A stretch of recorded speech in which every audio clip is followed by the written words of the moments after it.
Your name, please, sir. Hammond Bolden. Hammond Bolden. What do you do, sir? Currently now I'm an executive producer of a internet radio show as well as a video TV show, Yes. and then also a CFO of a corporation. And And how long have you been doing that? with the corporation as a CFO about 6 years, and then the executive producing about 2.5, 3. Now, you're in a place now that you're looking to create a new chapter for yourself, a new Yes. chapter with your life. Yes. And what does that chapter look like? Reinventing myself to actually let my story be a message to inspire, to help others. I believe it's something that has been in me for many, many years, and I just believe now it's time. When you think about your life, what do you see that your story is? Good question. A lot of ups and a lot of pain in my Yeah. life, in my story. Now, I want you to pause. Now, coaching time. Just pause. Don't say because Okay. people start paying more attention to the arms than the substance of what you're saying. Very good. So you just pause and then say what it is you're saying. Gotcha. That you want to say to collect your thoughts and continue. You got a good pace, the way that you're expressing yourself. Go ahead, continue. Yeah. So, story contains a lot of pain in my life. As a young child, You just said So I every did. time you say you owe me $5. So you didn't know that. So now you know. So I'll be able to get lunch. Go ahead. My story had a lot of pain in it. So let's talk about that pain. I want you to go back. I want you to go back to your childhood, and then I want you to come forward. I want you to tell me about some level of pain that you experienced that had an impact on you at that time that really influenced how you saw life and how you showed up in life. Good question again. 3 years old, my father left my mom and I and my sister, just walked out, left her with two 50-cent pieces. That was a very emotional time for me at that age. We currently, at the time, did not have any milk. My mom was feeding me Pet's milk because we had no food in the house. We were waiting on him to come home on the day he got paid to get groceries. So he left two 50 cents, $1 $1, and he left. and left. Did he say anything? No. He packed his bags. My mom went into the room asking, "What's going on? Where are you going?" He says, "I've decided I don't want to be married to you anymore," and left. And left two 50 cents pieces. Yes. And what else? And that's it. That's it? Yep. And how old were you? 3, And your sister? 4. So what was your mother's reaction when he walked out? Did she try and get him not to when he said, "I don't want to be married to you anymore"? She begged and pleaded, and he continued to pack and left. Did you try and stop him? At 3 years old, all I did was sit on the couch and cry. Why is my dad leaving? And so what happened as a result of that? How did you deal with that at 3 years old? It was difficult, but I have to say, to much success to my mother. As I've heard you say, she was my mother that gave me life, but she's also my mother who's also given me love. And she did a fantastic job in recovering and taking care of 2 babies, going to work because she was a stay-at-home mom at the time.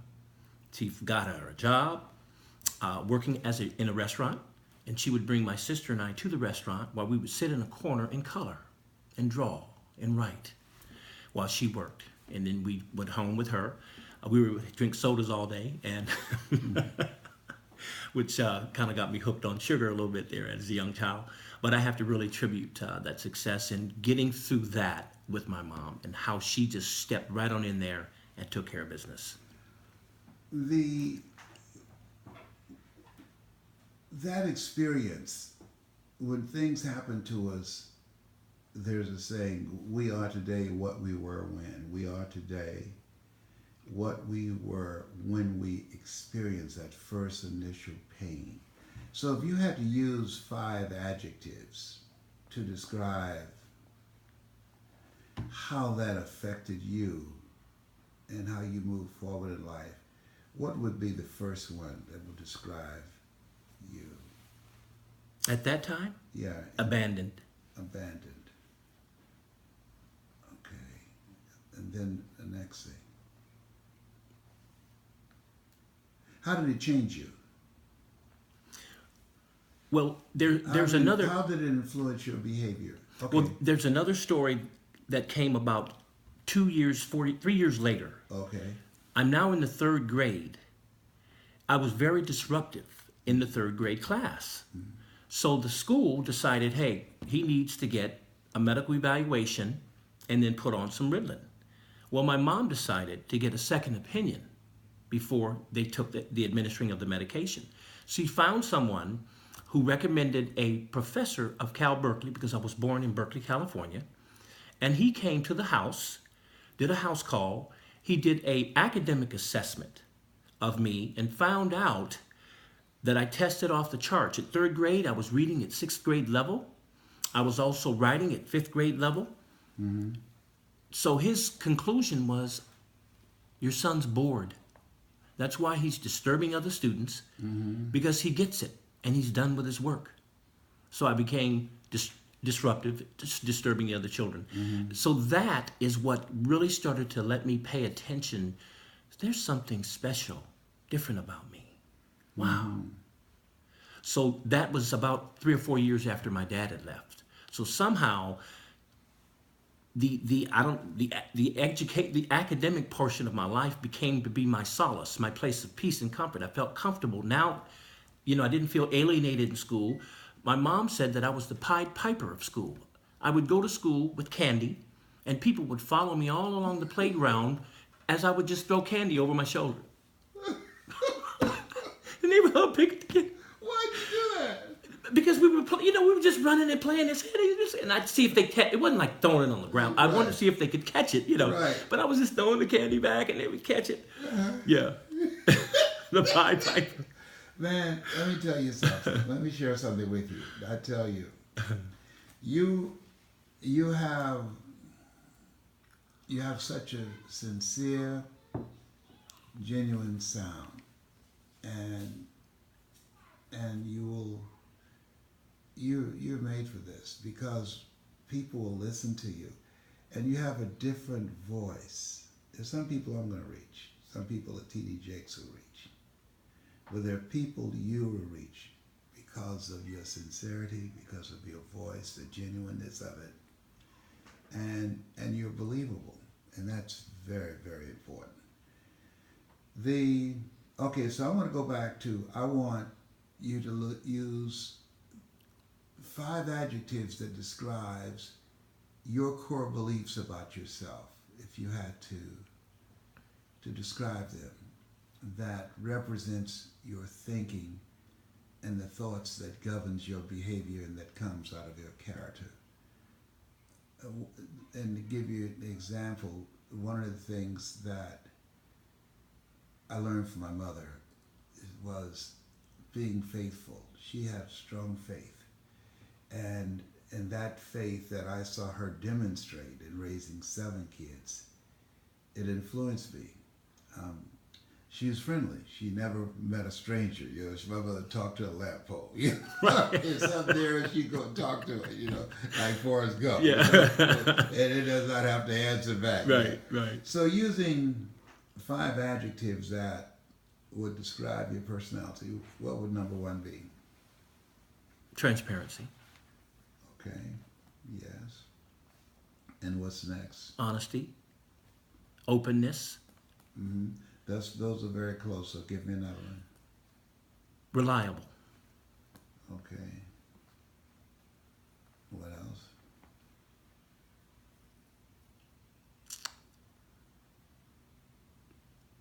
else? Faithful. Mm-hmm. Faithfulness will promote you. All right. What else? Describing you as a person. As a person. Intelligent. Mm-hmm. Witty. Bright. Okay.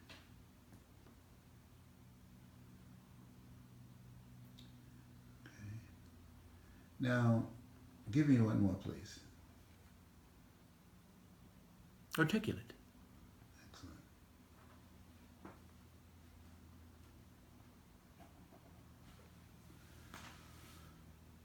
I want you to tell me about a situation that you've been in and it required that you needed to be transparent in order for you to be able to convey who you really were.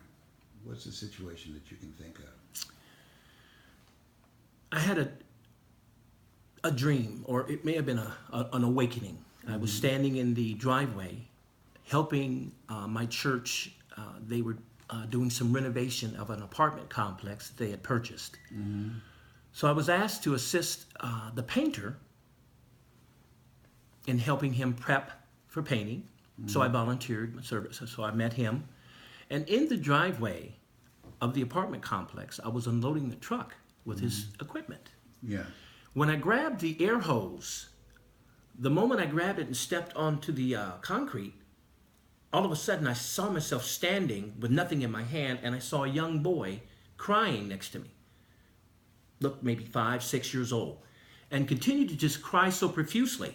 So I got kind of worried, like, what's wrong? Are you okay? He wouldn't answer. Where's your mom? What? Are you hurt? I was asking all these questions, and he continued to cry. I mean, really profusely. I was like, well, you need to breathe, son. I mean, it was just coming out so fervently. And finally, I asked this question, which was the right one. Who are you? And I heard you. That was you when you were 6 years old. You began to lose your identity at 6. I was 42 years of age when I found that. Wow. 36 years later, I was building a place in which to hide, stronghold, a place all those years of hiding, dealing with maybe with the leaving of my father. I had also severed my pinky finger when I was about 3.5. So a lot of things happened in that 3 years How old. do you do that? Bicycle accident, stuck it in some bicycle spokes, playing with a 6-year-old kid. Do you remember the day when you used to put a clothespin line and look? Yes. And that's what we were doing, hearing that sound. And, you know, young children, you know how they get, I want to touch that. And I reached toward the spoke and took my finger off. Wow.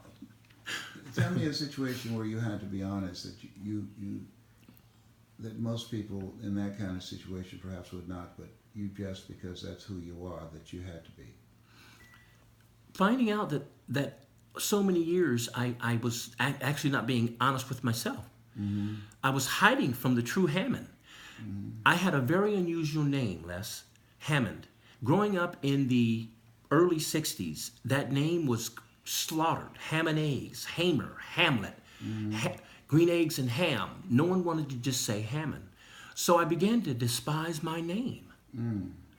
And I was very fair complected, light skin, light brown eyes, big pearly white teeth, and kids didn't know if I was white or black. So I played with the white kids. The black kids would see me playing with them, and then they would alienate me. Then finally, after some time, the black kids would let me play with them. Then the white kids saw, ooh, you're playing with the black kids.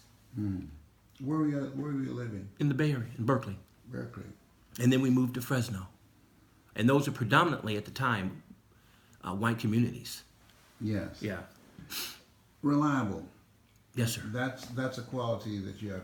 Tell me when something you had to do and you came through on it and you were recognized for that. A good friend of mine was in an accident. And on his way to the hospital, he was able to have the paramedics give me a call to pick up his son from school and to notify his wife. So I went ahead and picked his son up, notified his wife. We all met him at the hospital. And he just looked at me, Hammond, and says, man, Hammond, I'm glad I can rely on you. Excellent. A situation where you had to be faithful, that you had to pull on your faith, tap into that to pull you through. I was vacuuming in a conference room